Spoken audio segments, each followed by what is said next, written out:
Okay, welcome back, everyone. We've been on a break for a while. If you were with us in our last cycle of doing Ramban Torah, welcome back. If you're joining us anew to do our new cycle, and there was a big discussion, I had a lot of suggestions for which new mefarish to do, but strangely, I rejected them all, and our new cycle is going to be focused on the Haftara.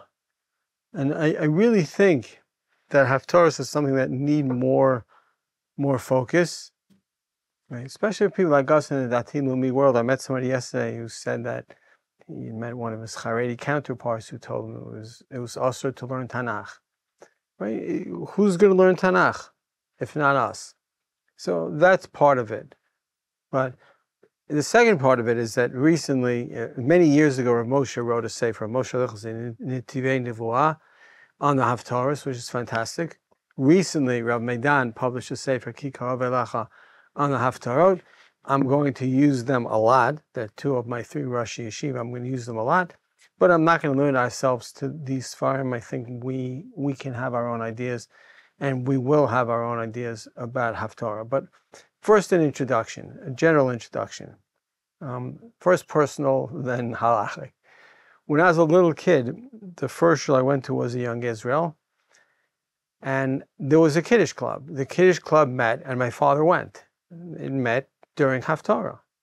So what chance do you have to be into Haftara, to take it seriously, if, you know, the most important people in the shul go out during Haftara? My father stopped shortly after. Then we moved over to a shtibel, which is really where I grew up. But that was my first introduction to Haftara. How can you take it seriously? And it spirals down from there, meaning if you don't take Haftara seriously, so you hear, certainly in the Nevi'im Achronim, if Haftara comes from Yeshayahu, Yechezkel, something like that, they're hard. And if you don't work at it, so then you hear some vague idea and it seems to be repeated over again. And, you know, where did you get to? I should probably make the point, if you're finding it hard to follow me, that I had a minor stroke, 6 weeks ago, and I'm on the mend, and I hope this will be part of it, and I hope you'll bear with me. Okay, so the first thing is, we don't value Haftara, and therefore we don't follow it seriously. In this yeshiva, by the way, we read Haftara from a klaf. There's a Megillah that you take out for Haftara, which means somebody has to prepare the Haftara. That's the minhag hagra. I don't know if that's why we do it, but, it's certainly taken much more seriously. And it may just be the Israel thing and the religious Zionism thing. And to be honest with you, in Chutz La'aretz, if you hear a good sikha, it probably started with a quote from Mesilas Yesharim or a quote from some other sefer like that. In Israel, when you hear a good sikha, it almost certainly started with a quote from Yeshayahu or from Yechezkel or Yirmiyahu. The Nevi'im are there, and they're there for us to study and to learn significant lessons from. Okay, so where does the idea of Haftara come from? Now the halachic section. So it's already in the Mishnah. There are a bunch of Mishnahs in the 4th parak of Megillah and in other places that refer to the Haftara. So you know that it's very, very old. Many people want to claim, it's disputed, that it goes back to the Takana of Ezra. When Ezra made the takana of Kriyas Torah, he also made the takana of Haftara. It's hard to prove that. I'm just raising it as another issue.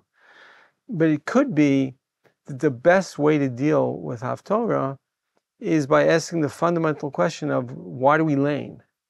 Right? What do we think about laning? What's the purpose of Kriyas Torah? So, to go to the end first, Rav Soloveitchik Zatzal had 2 suggestions. And both of them, he thought, had truth to them. The first is, at core, Kriyas Torah is a public Talmud Torah. It's like Daf Yomi before Daf Yomi. At a minimum, if we do the parsha every week, we have a mitzvah d'Rabbanan of Shnai Mikra V'Echad Targum. We're supposed to prepare the laning every week. So at a minimum, we're going to finish Chamisha Chumshei Torah every year. Right? That seems obvious. The other suggestion that Rav Soloveitchik had was that it's experiential. We're reliving Maimad Har Sinai. One of the reasons that the Rav thought you should stand during laning, because we stood at Har Sinai. It connects us emotionally to the giver of the Torah. Okay, both of those things, if we ask ourselves, are experiences we've had in shul, both the learning part and the experiential part, the reliving, the recreation of Maimon Har Sinai, I think are both things that we've had before. I don't know if it was the Rav or his grandson, Rav Moshe Lechansin, who mentioned the Rambam in the third parak of Hilchos Chagiga, who talks about the mitzvah of Hakel. And he talks about it exactly the way we've explained the second approach to Kriyas HaTorah. It's experiential. In the first halacha, says the Ram, mitzvah saseh la'akil kol Yisrael, and to read Parshas Devarim, shehein mizarzot otan b'mitzvot umechazkot yedehem b'dat ha'emet. Right? It's not that you're going to learn all the halachas in Sefer Devarim, but the halachas in Sefer Devarim inspire us and want us to and lead us to want to observe the rest of the mitzvos. And it says the Ram in halacha vav there, v'geirim sheinan makirim. Let's say you're a convert and your Hebrew is weak and you're not going to really understand Sefer Devarim. Chayavin lahachin libam ulahakshiv oznam lishmoa be'ema v'yira v'gila bir'ada kiyom shenitna bo b'sinai. Right? Even if you don't understand the words, the experience of Hakel should remind you of the experience of standing at Har Sinai. Remind you is a funny word because we weren't there. But we're supposed to recreate the experience. We're supposed to feel it emotionally. Afilu chachamim gidolim sheyodim kol haTorah. Right? It's both extremes. It's not just a person who never learn Devarim. It's a person who's learned Devarim 20 times. He knows it by heart. Kula chayavim lishmoa bechavana gidola yitera. Umi she'eino yachol lishmoa mechavein libo lekriya zo. Right? The purpose of this reading of Hakel is to remind us of the true religion. He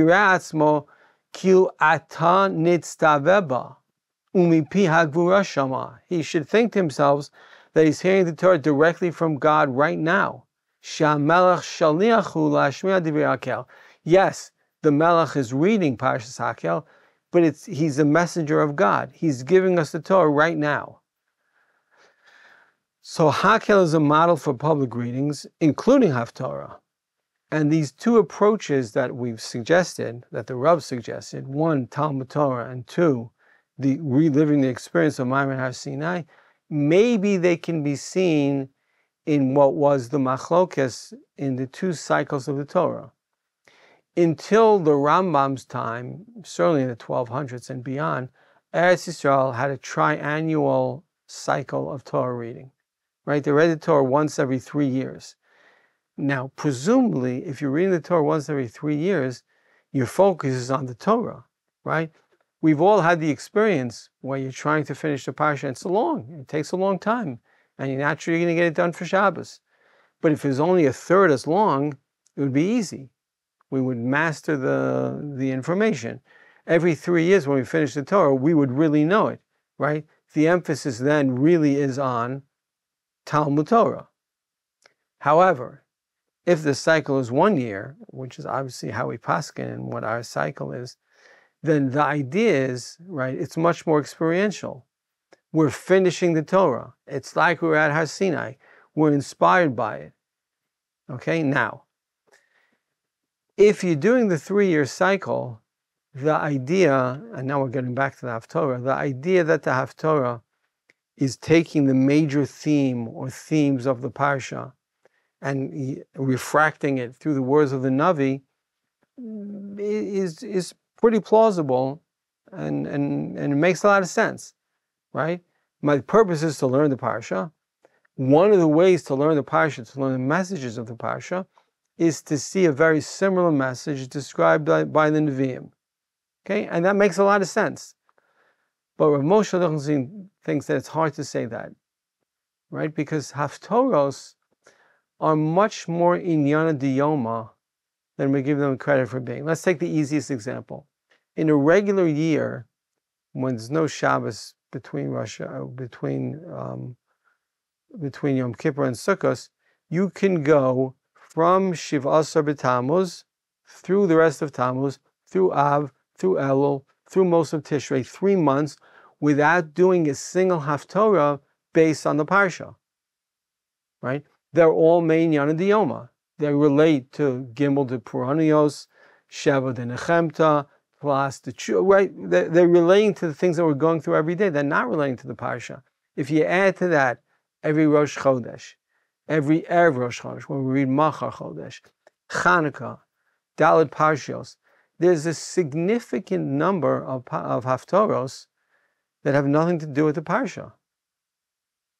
Right? We read something. We read Shkalim, we read Zachar, we read Parah, we read HaChodesh, and then we read the Haftarah. But those leanings are not Me'inyan Parshas HaShavua. They're Me'inyan Diyoma. It makes sense that we'd read a Haftarah relating to them, but they're not relating to what we're doing. And if you go back, there's an unbelievable thing. The Avudraham is really the first and the best, if I could editorialize for a second, Sefer on the Siddur. Right? He wrote a Sefer on the Siddur. And so when he talks about the Haftarahs, he says the following.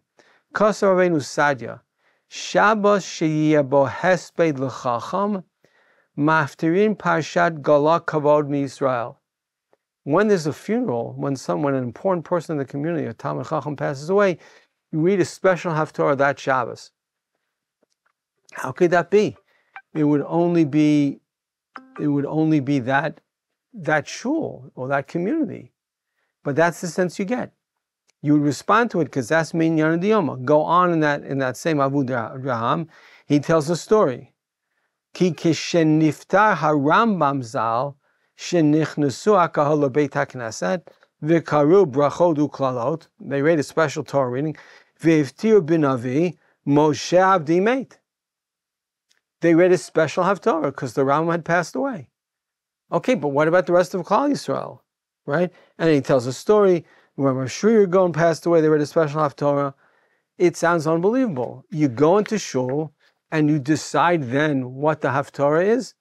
Rav Moshe in his introduction mentions that Rav Goren, in his autobiography, says that the Shabbos after the 6-day war, they read a special Haftarah at the Kotel. At the minute he was goes there, they should read a Haftarah relating to the Mashiach.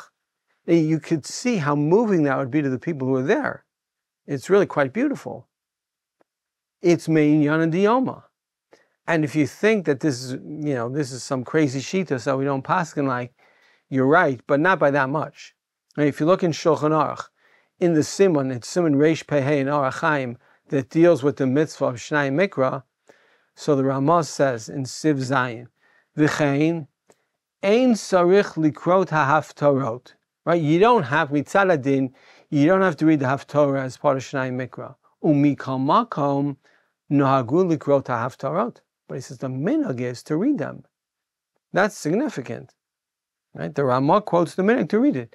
And then he says, Ubishava shel chatuna yikra ha'haftarah shel Shabbat v'lo sos asis.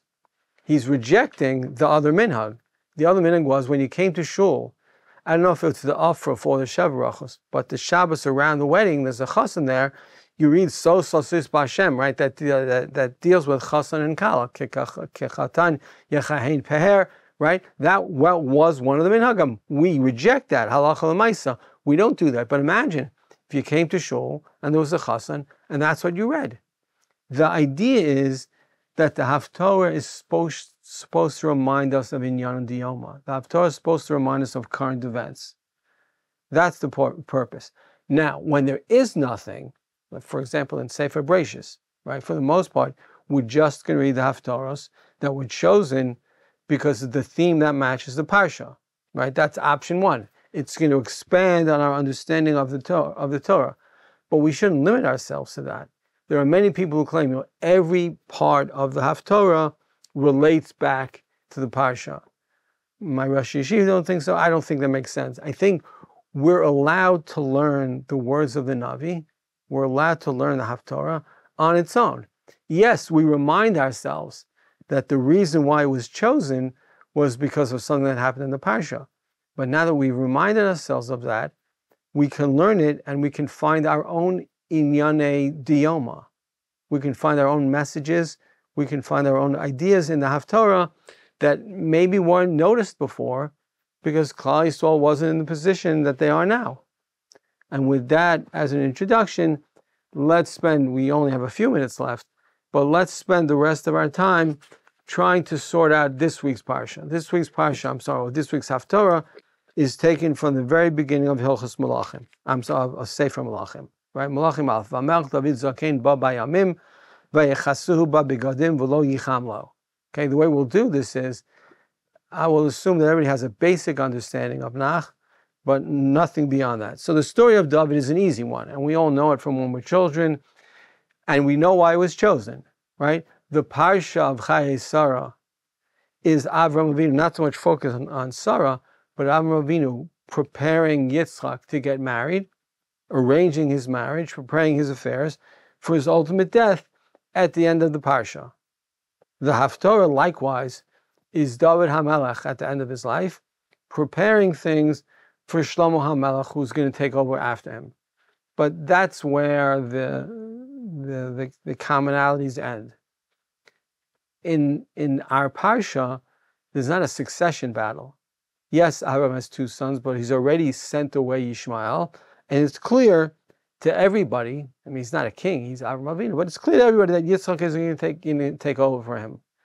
But in the Haftarah, that's not the case, right? So first of all, when you look at the Haftarah, you can't help but be bothered by why is the focus on David HaMelekh?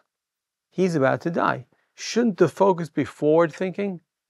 Shouldn't we be focused on Shlomo and on the future? Right? Why is there such a focus on David HaMelekh?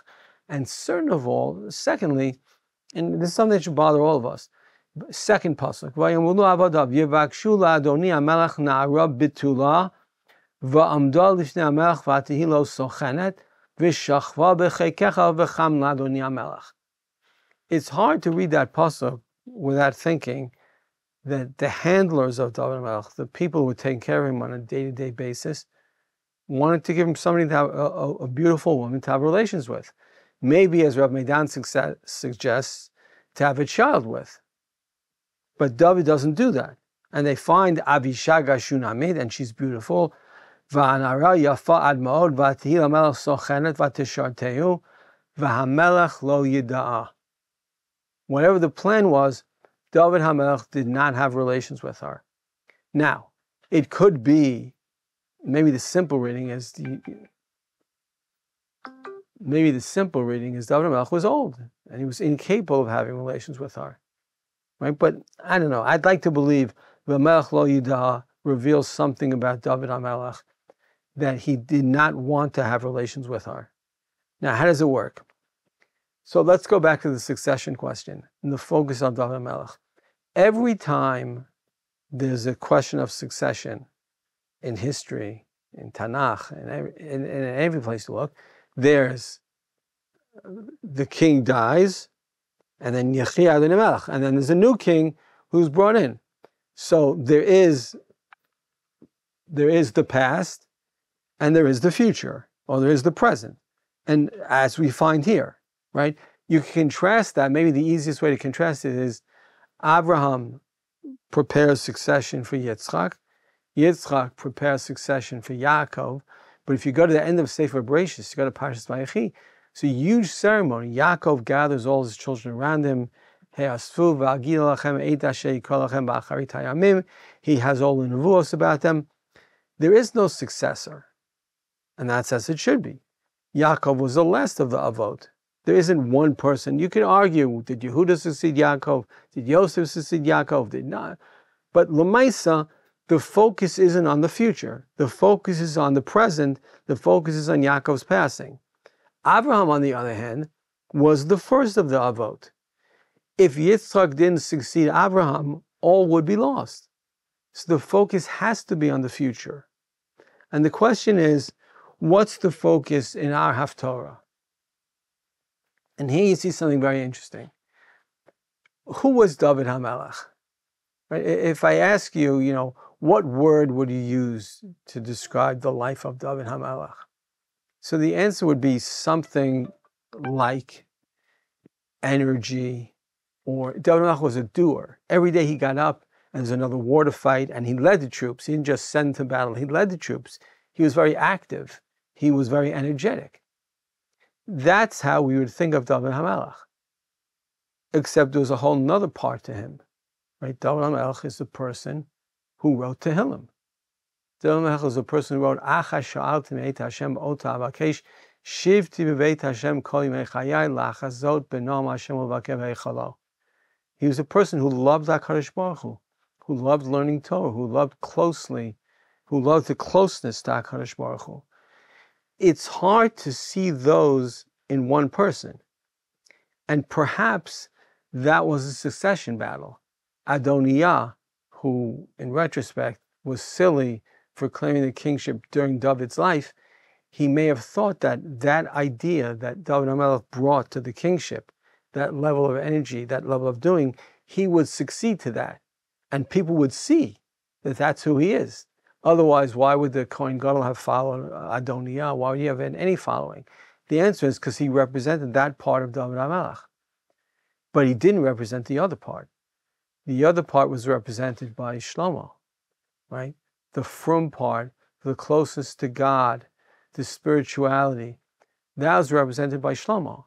And you have to ask yourself, right? Shlomo obviously is the son of Bathsheba. Bathsheba, the woman who David HaMelekh sees from the rooftop, the whole story with Bathsheba is a troubling story. It really is. And no matter what Chazal say, it should be troubling to anybody who reads Pshuto Shel Mikra. But the sense you get at the end of his life is that these advisors to him give him Abishaga Shunamit, but David stays loyal to Bathsheba. And David stays loyal to the promise he made to Bathsheba. Right? He promised Bathsheba, and you might think originally he promised Bathsheba, because she was beautiful and he wanted her. And so, he promised her that Shlomo would be the king, and he's going to see that through. Even if there's a handsome man, Adonijah, who might be the king, and even if Abishaga Shunamit is standing there next to his bed at all times and she's serving the king, he's not going to back off the promise that he made to Bathsheba, who I assume at this point is an old woman. Right? It's a different situation. But David is saying his relationship with Bathsheba and his future is not just what he was as a young man. It's not just the energy. It's not just the ability to fight. It's the person who's going to build the Beis HaMikdash. It's the religious person. He's not rejecting his youth. He's not rejecting that which would define his kingship, which is his energy level and his doing and his activity. He's not rejecting that. But he's choosing something more significant. Something more significant is his future. And David HaMelekh was committed to the Beit HaMikdash, and he was committed to the fact that Shlomo HaMelekh, his son, would build the Beis HaMikdash. What does that mean for us nowadays? It's hard to say. We're certainly not rejecting doing. We're certainly not rejecting war. Sadly, we live in a world in which war is necessary, right? It's true. Shlomo HaMelekh took over the kingship, and all of a sudden, war doesn't matter at all. In David HaMelech's time, war mattered every day. Shlomo doesn't see it that way, and he doesn't need it that way. He was zochet to a kingship of complete peace and harmony. But not everybody's zochet to a life like that. Maybe Shlomo represents the life that we want. Maybe Shlomo represents the succession that we would want if all things were equal. We want our successors to live in peace and live in harmony and live in plenty. But not everybody gets that. And David HaMelekh is saying to us, just like Avraham Avinu was able to get Yitzchak to be exactly the person he wanted to be, and we normally think of Yitzchak as being a successor in every way to Avraham, David HaMelekh got that also. And at the end of that Haftara, the last pasuk, Vatikod bat sheva apayim eretz, Vatishtachu lamelech, she bows to the king, Vatoma yichi Adoni HaMelekh David la'olam. He's not going to live forever. He's old. But yichi, the idea of David HaMelekh, the idea of both the physical part and the energy and the winning of wars, and the spiritual part that he's giving over to Shlomo HaMelekh, that idea should last forever, and that idea should guide us, I think that that's ultimately what we're supposed to learn from the Haftara. Yashkach to everybody, and Shabbat Shalom.